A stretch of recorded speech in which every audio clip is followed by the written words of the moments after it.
Sa number 6, lalaki na sapwan nga patay matapos maanod sa suba.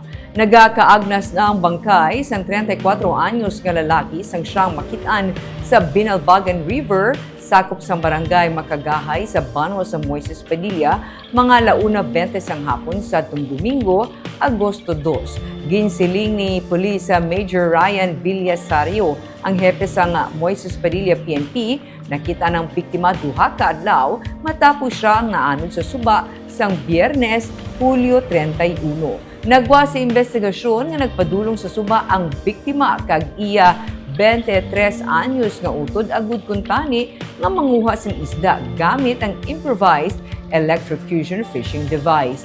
Nagatabok sila sa suba sang gulpi lang, nagbulyada ang tubig kag sila ang ginanod. Nakasalba ra manghud kag nakaangkon sang minor injuries apang ang biktima ang nalumos. Mga isa man ka kilometro ang kalayoon sang lugar kun diin nasapwan ang biktima sa lugar nga siya ang naanod.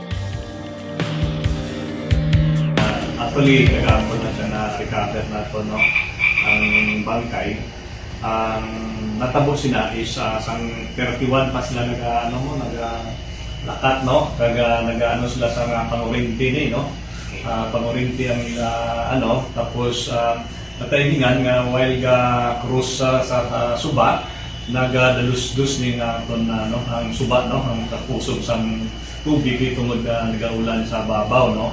So amo to ang duha ni ka managutod na sa baha. So ang isa ni ka utod ya naka-manage, no? Naka-manage nga nakasalba sa kawalingon.